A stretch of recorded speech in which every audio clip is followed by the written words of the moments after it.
Okay, today we're going to be talking about one-step practical word problems.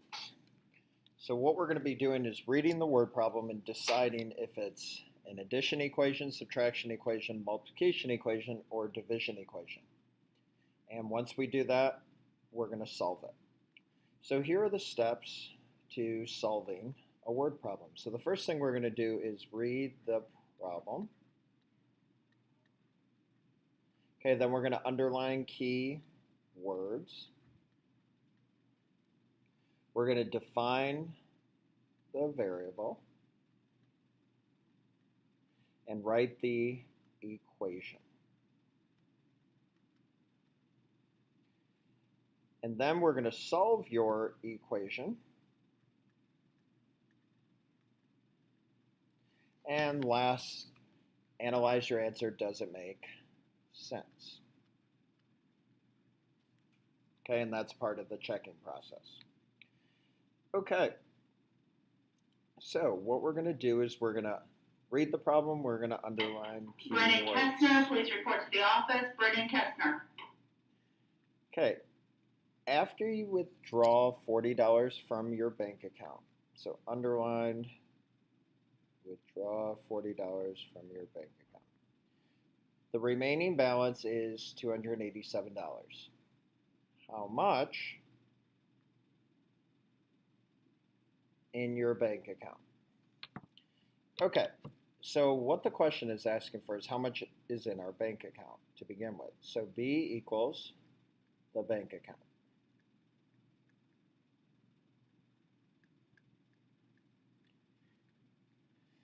So now, what we have to do is pick out a keyword here. That means add, subtract, add or subtract, since we know these are both addition and subtraction word problems.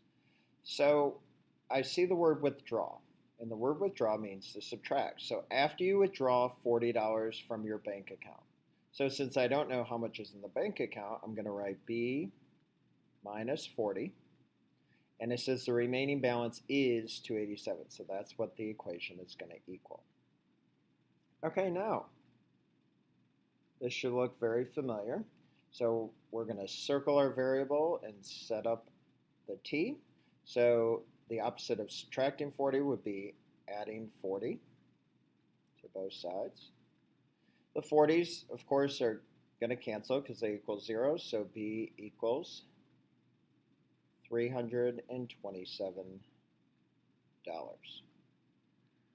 Okay, so the last step is to make sure our answer makes sense. So would it make sense that we started with more money than we ended up with if we're withdrawing? Yes. Okay, so we're always going to start with more money if we're withdrawing. So yes, my answer does make sense, and let's just double check it to make sure we did the math correctly. So this is where you can check it in your head or check it in a calculator. So 327 minus 40. And yes, it is 287. So our answer makes sense and it checks out. Okay, moving on to number 2. Michaela was selling tickets for the school play. She sold 58 more adult tickets than children's tickets.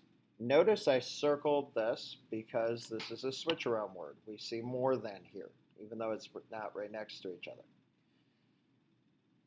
Now, if she sold 175 adult tickets, how many children's tickets were sold?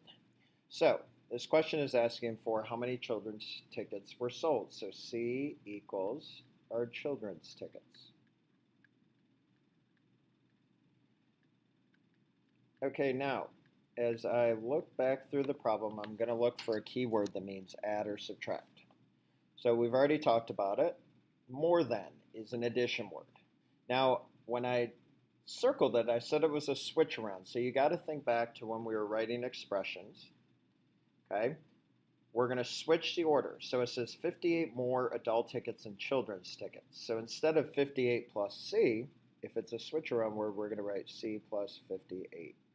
And of course, that's going to equal how many adult tickets. Okay, now circle your variable and set up your t.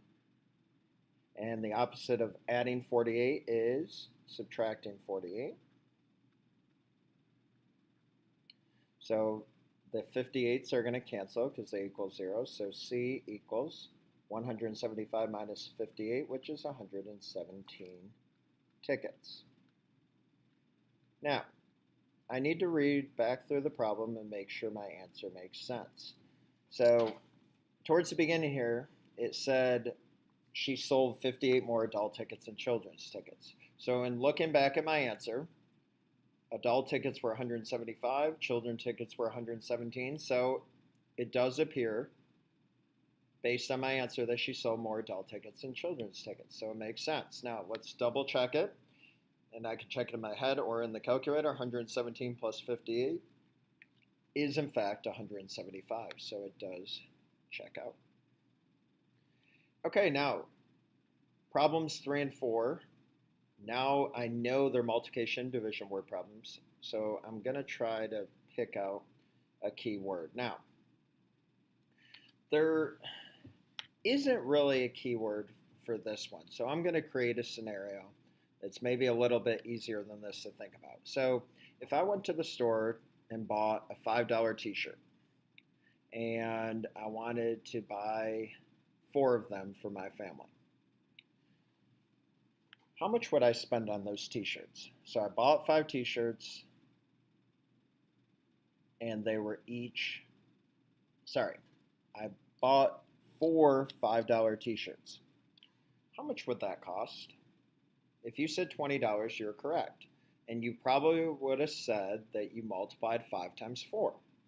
So, when you want to find out how much you're spending on something, you multiply how much it costs by how many you buy. So now let's read this one. If one pack of DVDs costs $15, how many packs could you buy with 225? So the question says how many packs, so we're looking for P equals packs of DVDs. Now think about that scenario that I just created for you. So we know each pack costs $15, but we don't know how many packs they bought. So if we multiply 15 times how many packs, that will tell us how much we spent. And the problem already said how much we spent. So 225. Now circle your variable, 15p. What's the opposite of multiplication? Division. So I divide both sides by 15. 15 divided by 15 is a 1 in disguise, so p equals 15 packs. Okay, now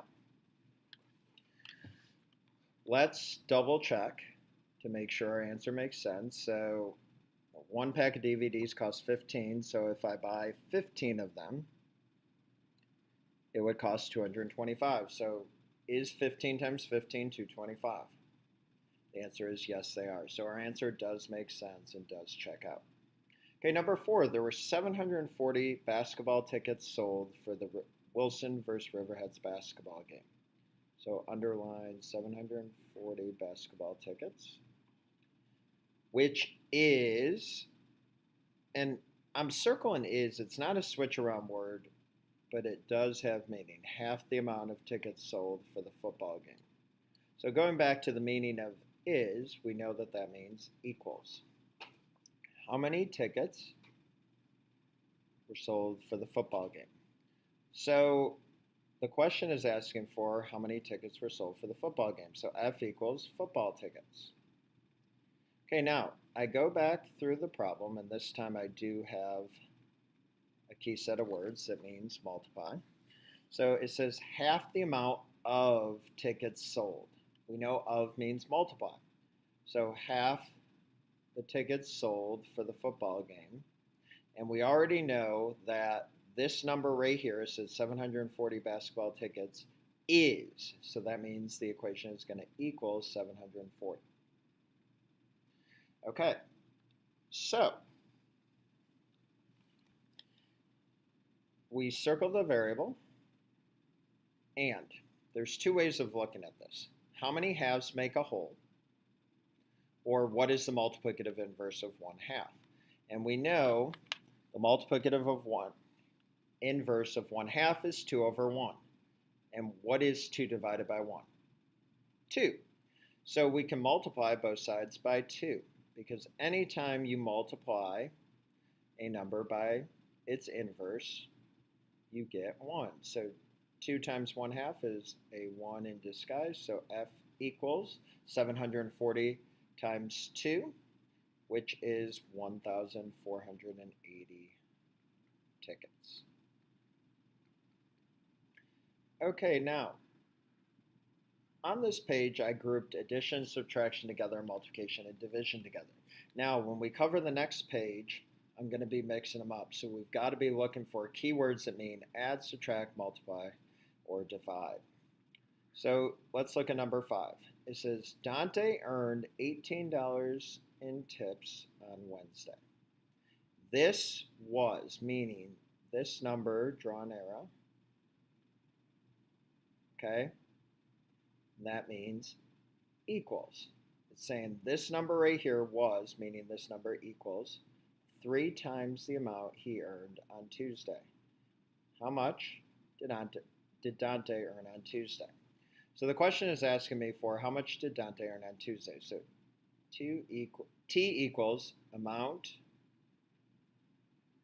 earned on Tuesday. Okay, now skim back through this problem and see if you can pick out a keyword that means add, subtract, multiply, or divide. Hopefully, you picked out the word times. Okay, so we know it's going to be a multiplication equation. So if this number was, meaning this number equals, we know the equation is going to equal 18. So how would I write 3 times the amount he earned on Tuesday? Okay. Now remember, there's a special way to write multiplication, and that's number in front of letter. Okay. Now circle 3t, your variable. And what's the opposite of multiplication? Hopefully you said division. And 3 divided by 3 is a 1 in disguise, so t equals $6. Now, let's look back and see if that answer makes sense. Dante earned $18 in tips on Wednesday, which was 3 times the amount he earned on Tuesday. So that means he earned more on Wednesday than he did on Tuesday. So there's Wednesday, there's Tuesday. That seems reasonable. So let's double check our work. 3 times 6 is, of course, 18. So it looks good. Okay, moving on to number 6. By 11 o'clock at night, the temperature had fallen 10 degrees. So underline. By 11 o'clock at night, the temperature had fallen 10 degrees, which resulted in a temperature of -8 degrees. What was the temperature before 11? Okay, so this question wants to know what the temperature was before 11. So our variable is going to be T equals temperature before 11. So now let's go back and reread the problem and see if there's a keyword that means add, subtract, multiply, or divide. And as I look back through the problem, I see the word fallen. And fallen means subtract. So it said by 11 o'clock, the temperature had fallen 10 degrees. So that represents the temperature before 11. So we're going to say T minus 10. And the word resulted in means equals. So equals -8. Now circle your variable and set up your t-chart. The opposite of subtracting 10 is adding 10. So the 10s are going to cancel and equal 0, so bring down your t. And -8 plus 10 is +2 degrees. So let's look back and see if that's reasonable. If the temperature was 2 degrees and it fell 10 degrees, would it be -8? So if I think of a number line, I start at 2, the temperature falls 10 degrees. Yes, I would be on the negative side, so that seems reasonable. So let's double check our work. 2 minus 10 would in fact be -8, so our answer makes sense. Okay, we've got 2 more to do, so please hang in there.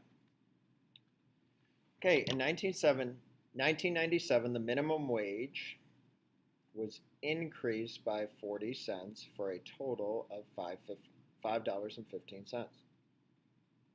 What was the minimum wage before the increase? So M equals minimum wage, because the question is asking for what was the minimum wage before the increase. Okay, now we're looking for a keyword here that means add, subtract, multiply, or divide.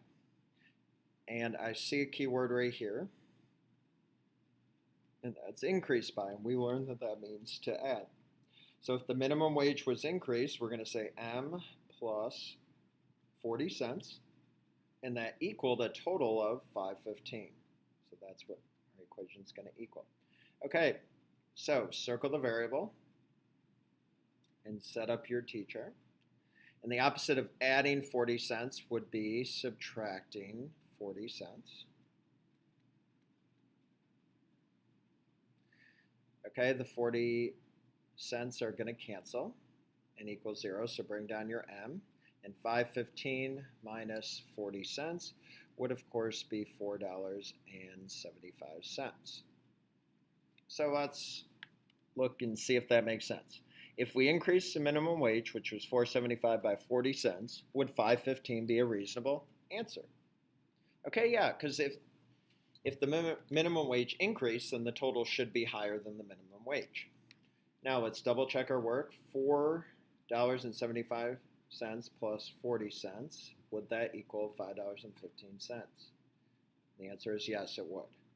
So let's circle our answer. And now let's move on to the last problem.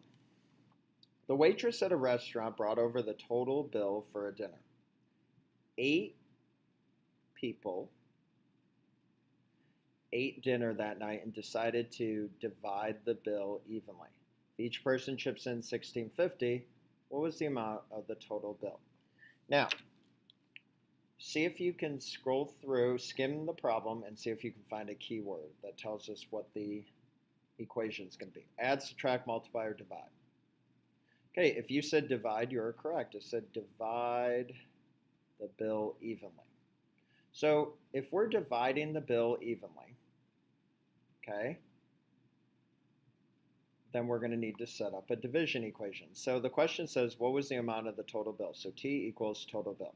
Now, I know what you're thinking. Normally, your equation is going to equal what the total is. But it says we're taking the total and dividing it evenly. So here's how we're going to set this one up. There's the total. And if we divide the bill evenly, how many people were we dividing it between? Okay, I said 8 people. So T divided by 8. And each person's going to contribute $16.50. Okay, now circle your variable. And the opposite of division is multiplication. So we're using the multiplicative inverse property. So we're going to multiply both sides by 8. 8 divided by 8 is a 1 in disguise. So T will equal $16.50 times 8. So what would $16.50 times 8 be?